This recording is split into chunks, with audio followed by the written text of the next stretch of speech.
All right, Jazz Piano Skills members, here is your recap for the week. Hey, if you're not a Jazz Piano Skills member, welcome. Glad to have you watching this video. But just keep in mind that this video is a recap of our studies that we do at Jazz Piano Skills, our tune studies that we do every week. So, but love to have you on board. So stick around and enjoy the video, and hopefully you'll find it to be beneficial for you. So, okay, yes, I'm bundled up. It's flipping cold here in Dallas. You think I would be okay with this? Growing up in the Chicago area, and being sunny and 50, it should be okay. Yeah, I said 50, but I'm still cold. So yeah, I'm bundled up and I'm a wimp. All right. Okay. So anyway, hey, new month this month at Jazz Piano Skills. So a new month always means that we start the study of a new tune. Our tune study is always a 3-week process. We always launch it with a harmonic analysis, and then we do a melodic analysis, and then we do improvisation development. So this past Tuesday, with the launch of the podcast, we dove into the study of Vince Guaraldi's Christmas Time is Here. Perfect time, right? Month of December. And it's a classic from the 1965 Charlie Brown Christmas special. It's a tune that is loved by, it seems like everyone. So it made sense that with Christmas being so close that we dive into a study of Vince Guaraldi's Christmas Time is Here. So on Tuesday, we launched in with a harmonic analysis where we looked at the form. It's classic AABA form. We looked at the unique chord changes found within the tune. We did a harmonic function analysis of the chord progression. We then also highlighted and illuminated common harmonic movement in this progression that you're going to find in many standards. And then, of course, we studied our voicings, our blocked voicings, root position, first, second, third inversions. And then we did traditional shells, 3-7-9, 7-3-5, along with contemporary left-hand shell voicings, which are voicings that are constructed with the primary interval being that of a fourth.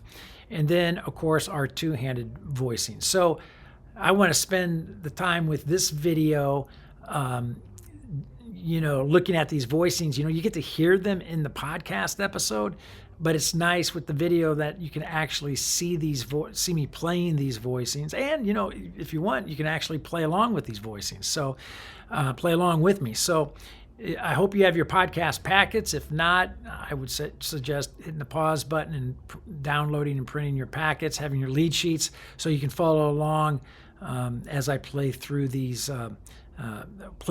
tune, Christmas Time is Here, using these voicings. So I want to start with the block voicings. So if you have lead sheet 6 in front of you, these are the block voicings. You can see by just looking at the lead sheet, all either root position or first, second, third inversion throughout the entire piece. So what I want to do is bring the ensemble in. I'm going to play through it 2 times. First time, I'm going to play just the voicings as notated on the lead sheet, and then I'm going to place the melody on top so you can hear the melody in relationship to the harmony. Okay, so here we go. Tempo of 70, so nice and relaxed. And not going to do anything fancy.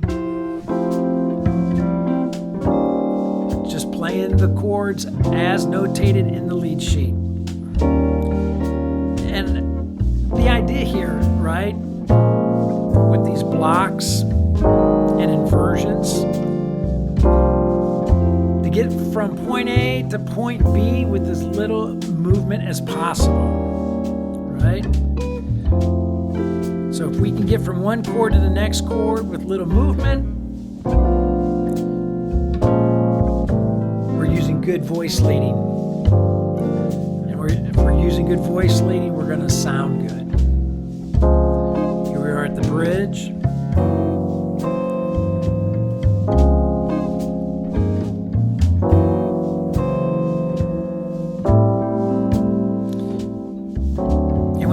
practicing these, I would suggest doing it the exact same way. Don't try to get fancy.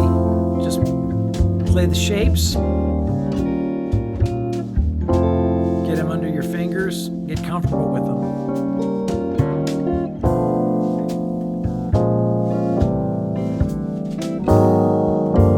All right, so now here's the melody.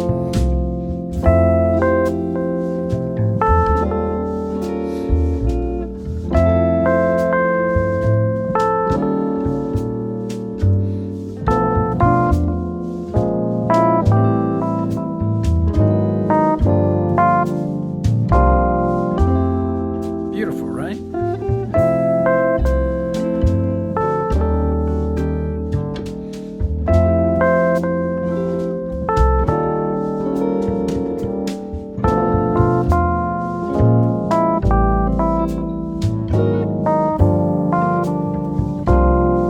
All right, here's the bridge.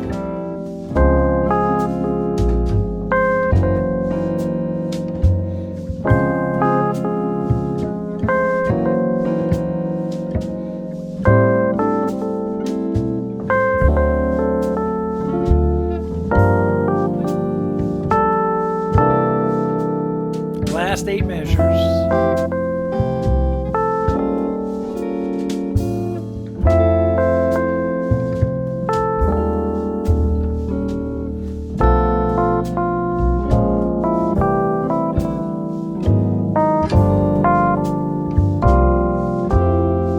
And that's it, right? So, I mentioned it. Oh, it's the third time. Well, I'm only going to play it twice. So, okay, so I mention it every month when we do our harmonic analysis, that if you are at that point in your jazz journey where your main focus are the block chords, root position, first, second, third inversion, that's a great place to be. Don't even worry about the traditional shells or the contemporary shells or two-handed structures at this point. Focus on gaining a command, a real functional command of the blocks and their inversions. And as you can see, you can play a lot of music using those shapes. Blocks, inversions in the left hand, melody dropped on top of it in the right hand. You're sounding fantastic. So again, don't put the pressure on yourself thinking that you have to get these traditional shells and contemporary shells and two-handed voicings under your belt at the same time that you're working on these blocks, because that's just not the case. Okay? All right, so now if you grab a lead sheet 7, traditional shells, a combination of traditional shells, 379, 735 structures, as well as the contemporary shells, again, 3-note structures, but the primary interval being that of a fourth, right? But as you can see, looking at the lead sheet, I use a combination of both the traditional shells and the contemporary shells when playing this tune. And so what I want to do is demonstrate that for you the same way 2 times through. First time playing just the voicings as notated in the lead sheet, and then the second time through I'll put the melody on top.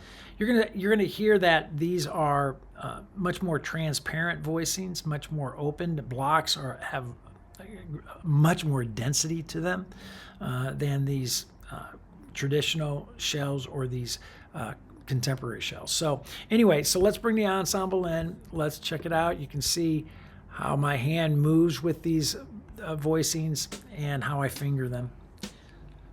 Here we go. So there's the traditional, back to a contemporary shell, back to a traditional shell. But these fourths move so nice in half steps, like right here. Just fits the hand. Traditional, beautiful. Back to contemporary. Back to traditional.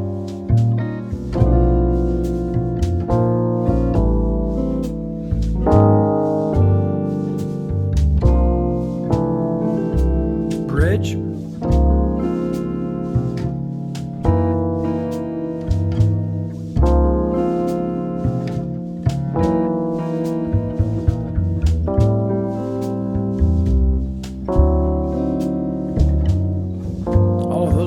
Traditional voicings right there, last half of that bridge. Back to contemporary.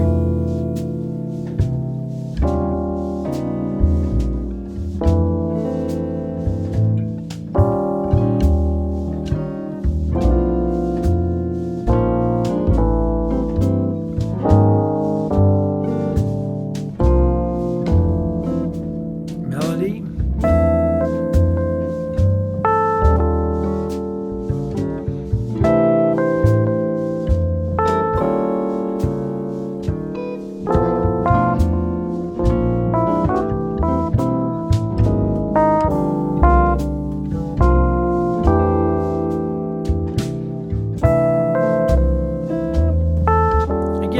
Not trying to be fancy with the voicings or the melody. Just play it as is.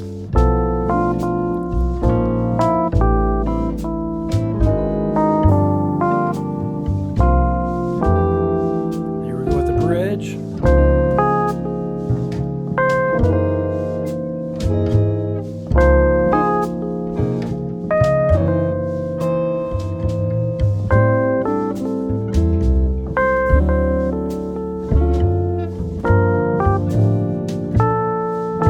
Last 8 measures.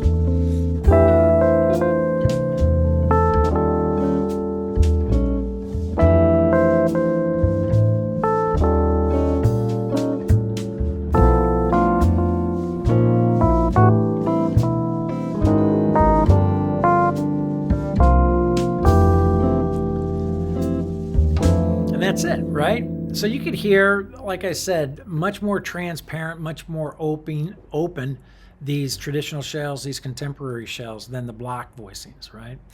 And so if you do have your blocks, you have a functional command of your blocks and their inversions, well, this would be the next logical step, getting these traditional shells and these contemporary shells under your hands. You want both in your arsenal because you're going to utilize both when playing any standard, any tune, okay?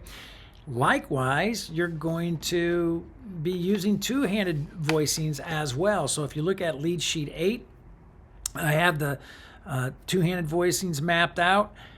And again, I use a 5-note structure voicing. I'm playing 2 in the left, 3 in the right. Can you play other configurations? Of course you can. However, this is what I settled on in my development. Works out very nicely. It coincides with polychord approach to voicing as well, where you play 3rd and 7th in the left hand and some triad in the right hand to create like an altered dominant sound. So I found just great consistency in this system of having 2 in the left, 3 in the right. So what I want to do is bring the ensemble back in. I'll just play this one time through the two-handed voicing so you can see how I'm playing those. Keep the tempo again, very nice, very relaxed at a 70. So here we go. Here's a polychord that I was just mentioning, right? So it works nicely. 2 in the left, 3 in the right.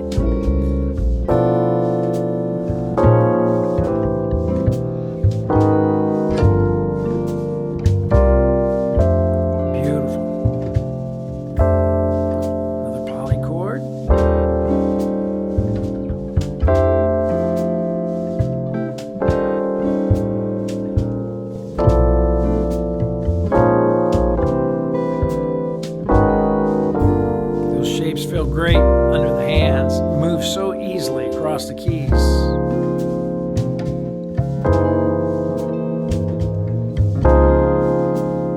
Little movement.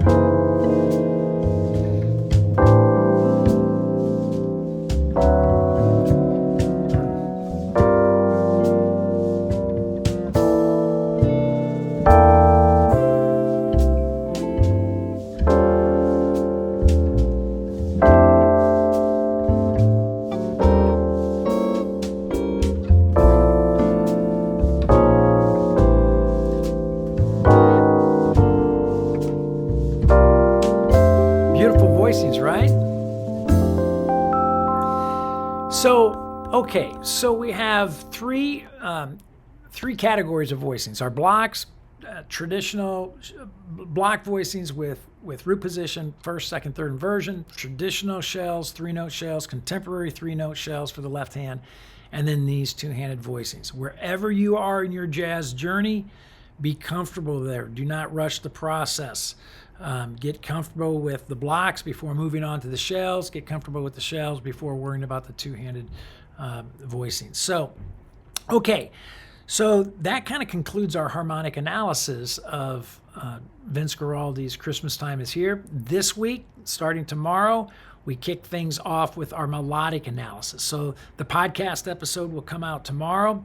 We will, as we always do with the melodic analysis, learn that melody by ear. We'll transcribe the melody.